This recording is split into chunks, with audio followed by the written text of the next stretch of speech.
Alice in Wonderland, Chapter 2, The Pool of Tears.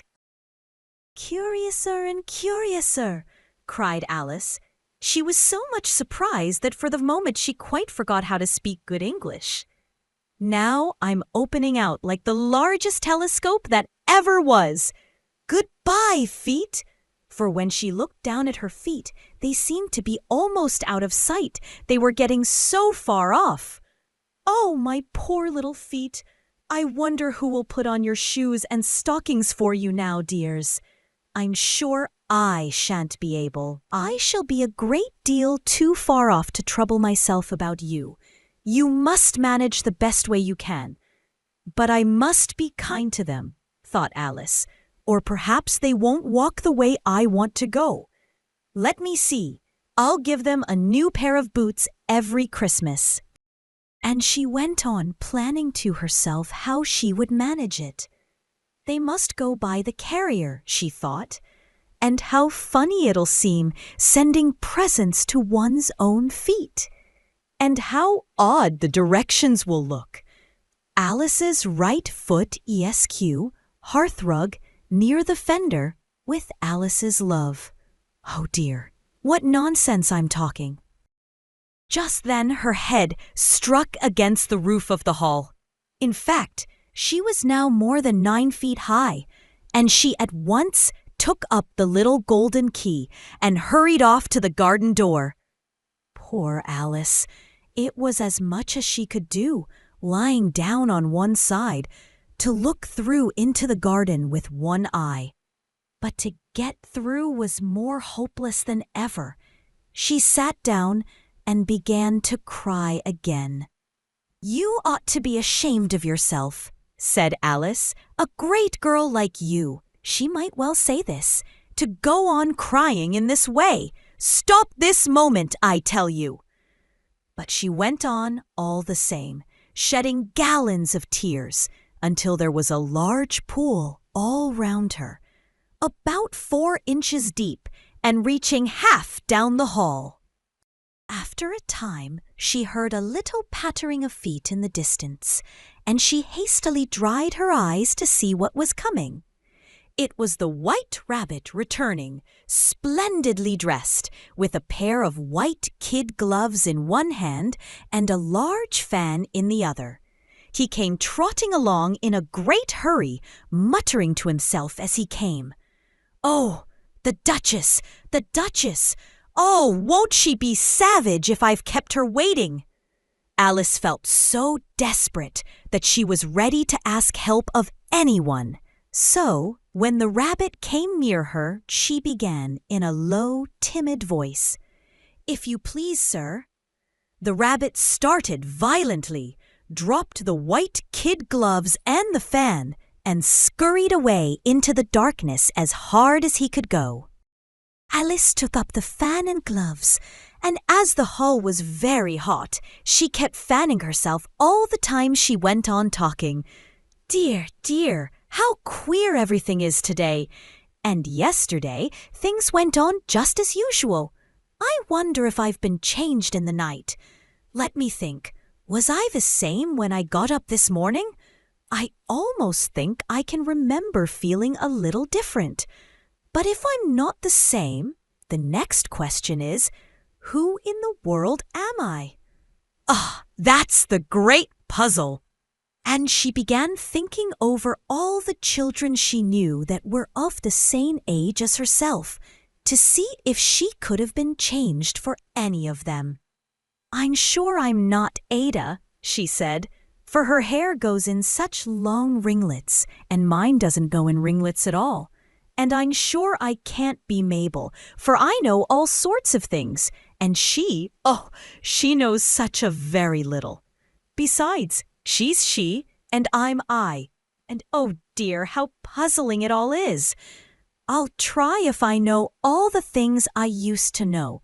Let me see. 4 times 5 is 12, and 4 times 6 is 13, and 4 times 7 is... Oh dear, I shall never get to 20 at that rate. However, the multiplication table doesn't signify. Let's try geography. London is the capital of Paris, and Paris is the capital of Rome, and Rome, no, that's all wrong. I'm certain. I must have been changed for Mabel. I'll try and say, how doth the little? And she crossed her hands on her lap as if she were saying lessons, and began to repeat it, but her voice sounded hoarse and strange, and the words did not come the same as they used to do. How doth the little crocodile improve his shining tail, and pour the waters of the Nile on every golden scale? How cheerfully he seems to grin, how neatly spread his claws, and welcome little fishes in with gently smiling jaws. I'm sure those are not the right words, said poor Alice, and her eyes filled with tears again as she went on. I must be Mabel after all, and I shall have to go and live in that poky little house and have next to no toys to play with, and oh, ever so many lessons to learn. No, I've made up my mind about it. If I'm Mabel, I'll stay down here. It'll be no use their putting their heads down and saying, "Come up again, dear." I shall only look up and say, "Who am I then? Tell me that first. And then, if I like being that person, I'll come up. If not, I'll stay down here till I'm somebody else." But, oh dear, cried Alice, with a sudden burst of tears, I do wish they would put their heads down. I'm so very tired of being all alone here. As she said this, she looked down at her hams and was surprised to see that she had put on one of the rabbit's little white kid gloves while she was talking. How can I have done that? She thought. I must be growing small again. She got up and went to the table to measure herself by it, and found that, as nearly as she could guess, she was now about 2 feet high, and was going on shrinking rapidly. She soon found out that the cause of this was the fan she was holding, and she dropped it hastily, just in time to avoid shrinking away altogether. That was a narrow escape, said Alice, a good deal frightened at the sudden change, but very glad to find herself still in existence. And now for the garden! And she ran with all speed back to the little door. But alas, the little door was shut again, and the little golden key was lying on the glass table as before. And things are worse than ever, thought the poor child, for I never was so small as this before. Never! And I declare it's too bad that it is.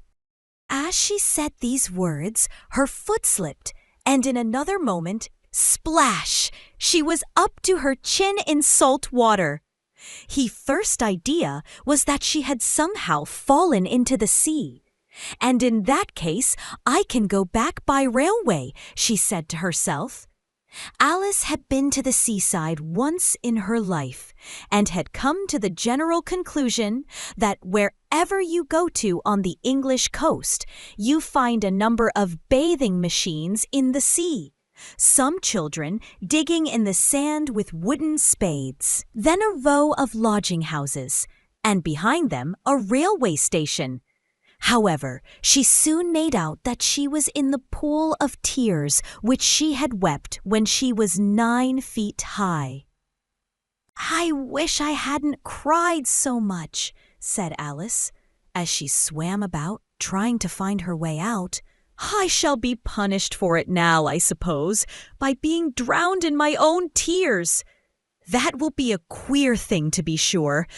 However, everything is queer today. Just then, she heard something splashing about in the pool a little way off, and she swam nearer to make out what it was.